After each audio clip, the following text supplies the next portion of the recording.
I do not remember a single conflict, a single crisis situation after 1945, when the UN was created, when the West respected the principle of sovereign equality of states in a conflict. Not a single conflict.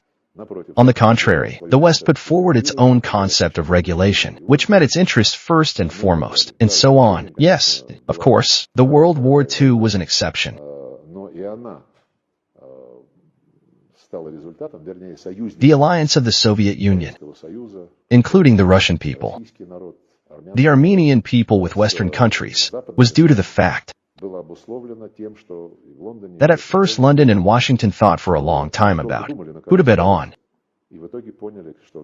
And in the end they realized that a turning point had come, and they needed to be in time for the capture of European territories, so that later they could decide how post-war Europe would be organized.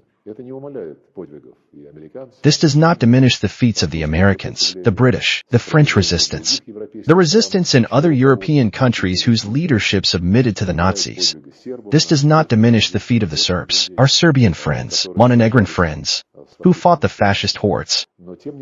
But, nevertheless, this pragmatic, if not cynical approach, it was present. It was also present before the beginning of World War II, when London and Paris were choosing who to bet on, and they seriously analyzed the option of betting on Hitler in order to suppress the Soviet Union. This option was also present in the very last days of World War II, when even before the victory, before the hoisting of the victory banner over the Reichstag, before the capitulation of Nazi Germany, our Western former allies, or rather, they were still allies then, were pondering what was embodied, as we now learn from archival documents, in the project of an operation called the Unthinkable. It's good that they understood that this was an unthinkable operation, and this name speaks for itself. And the essence of this project was to carry out massive bombing strikes on the cities of the Soviet Union, including the use of nuclear weapons.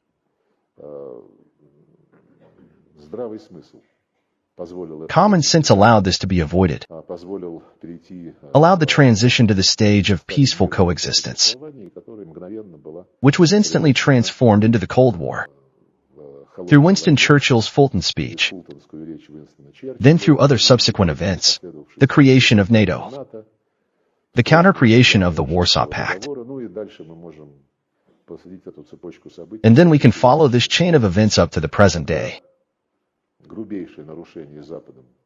when the West's gross violations of its promises given after the collapse of the Soviet Union about non-expansion of NATO to the east, about non-expansion of some rules for the deployment of armed forces to East Germany after unification with West Germany, all this was violated. NATO is expanding, and NATO infrastructure already exists in East Germany. This process continues. What is the meaning of these thoughts of mine? There are a huge number of, well, some call them missed opportunities. Some call them Western lies, Western deception. Their promise not to expand NATO was broken and thrown into the trash.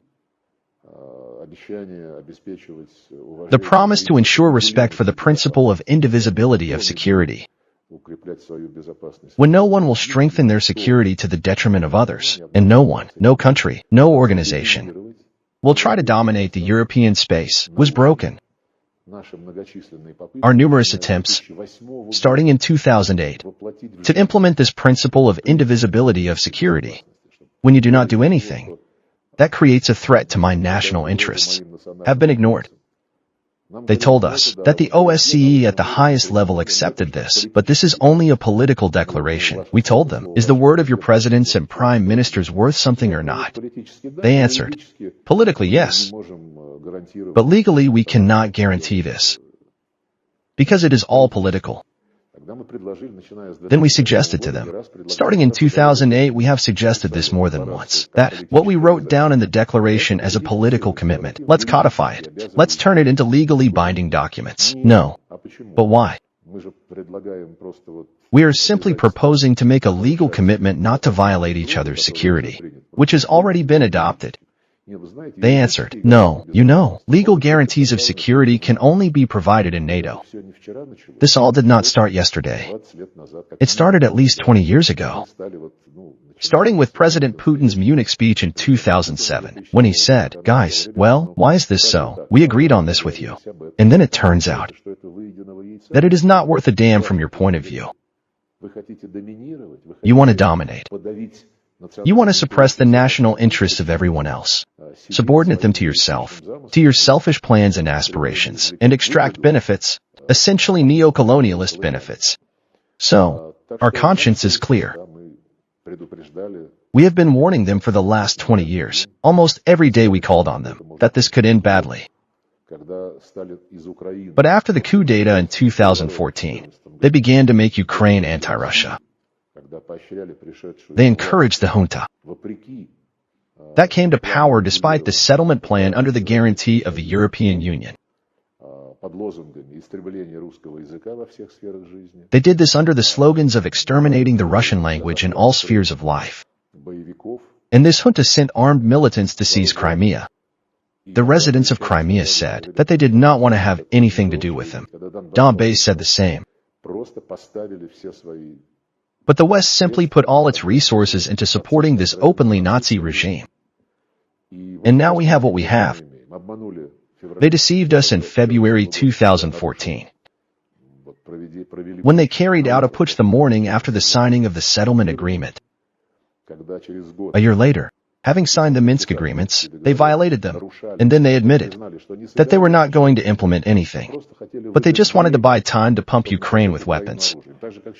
Just like now, they are demanding a ceasefire without preconditions with the same goal: to give Ukraine a break and supply it with new weapons. And President Putin recently again recalled the situation with the negotiations in Istanbul in April 2022. When the principles of the settlement were signed, attention, proposed by the Ukrainian delegation, we agreed with them. And both we and the Ukrainians signed them. And then the West forbade them to sign a final agreement based on these very principles. Therefore, now, when they tell us, let's conclude a ceasefire, and then we'll see. No, guys, we have already been in these stories. We do not want anything like this again. Macron, Starmer, Ursula von der Leyen, and other European figures are now hysterically demanding that the United States join anti-Russian actions and increase the number of sanctions.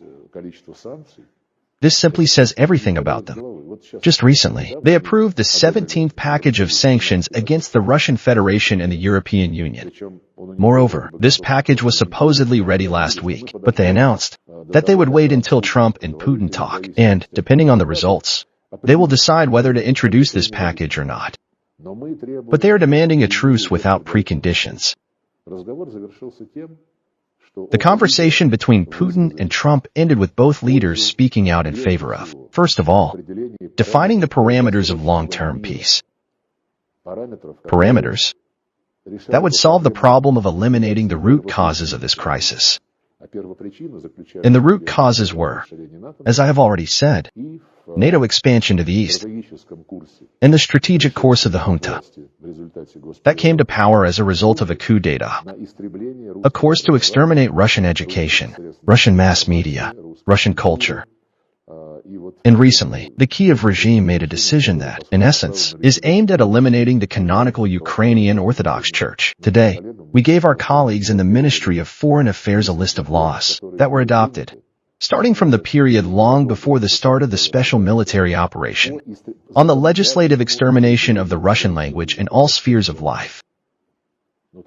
But this should not be so if you are for human rights, if you are members of the UN, You ratified the UN Charter, which directly states in the very first article that everyone is obliged to respect human rights. Any person, regardless of gender, race, language and religion are what are legally prohibited in relation to Russians in Ukraine. There is nothing like this anywhere else. Today we recalled that the Azerbaijani language is not banned in Armenia. In Azerbaijan, including Karabakh, the constitution allows the Azerbaijani language, but the Armenian language is allowed there, and education in the Armenian language is allowed there. Another thing is that there are few people left there, but this is not important. The legislative basis is important. In Israel, the Arabic language is legitimate, and in Arab countries, Hebrew is also legitimate. But in Ukraine, the Russian language is banned everywhere. At the same time, it is not even paradoxical, but rather funny to a certain extent, that Ukrainians mostly speak Russian among themselves. It is more convenient for them.